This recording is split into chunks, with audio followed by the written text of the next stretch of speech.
Times are tight. Seems like you have to watch every penny these days, and even then there may not be enough to cover expenses. But at what point do you do something like this? Things get tight and you have to cut back on whatever extras it is in your life that's causing your financial problem. I think when you get to the wife's wedding ring, you kind of stop before that. But Utah lawmakers are considering cutting funds to state parks, $3 million over 2 years. Many on the county and local level consider that akin to selling the crown jewels. An audit of state parks shows some are costing a lot more money than they're making, a cash drain. And some of that difference was relatively huge. I think Green River Golf Course was called out in the audit saying that the state paid $66 to have people golf there.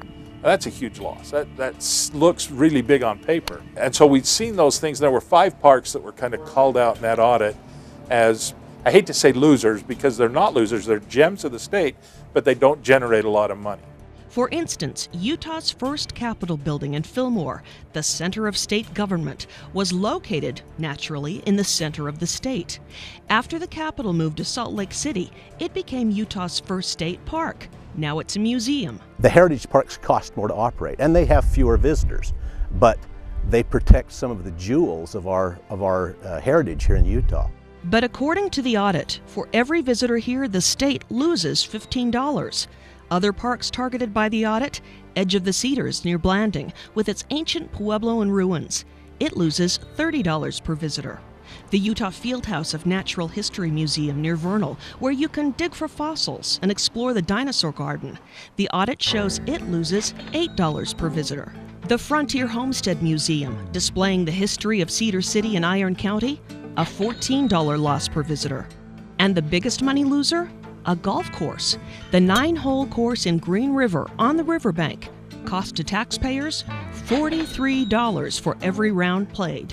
Are there values in these special places to protect, and it's going to cost a little bit of money to take care of those so people have a place to go reconnect with either their heritage, the outdoors, the recreational value, and all of those sort of things, which to me is very important in the lifestyle of the state of Utah. Going in, we knew what was coming out. Of course, as soon as the audit became public, everybody knew what was in there, and people started to panic because the recommendation was, if we can't figure out a way to make these make money, then the legislature needs to decide if they're worth keeping.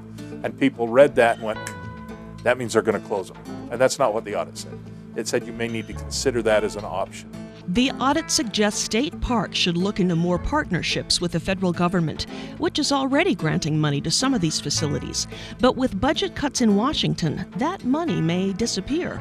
Public funding is going away, and so we're going to have to act more like a business, or more business-like, maybe is a better way to put it. So all of our park managers have an assignment to develop a business plan, how they're going to attract customers, who they're going to attract, what they're going to have for them when they get there, and how that's going to increase their bottom line. And that may take more partnerships with privately owned businesses. We've got a brand new one that just came into Yuba Reservoir last summer, and they've been phenomenal for us. They've just been great partners. But many agree, these Utah jewels are too valuable to give up. Pretty soon that part of history is gone. You don't want to sell this wedding ring here. This is culturally important to our state. For At Your Leisure, I'm Susan Wood. Back to you, Chad.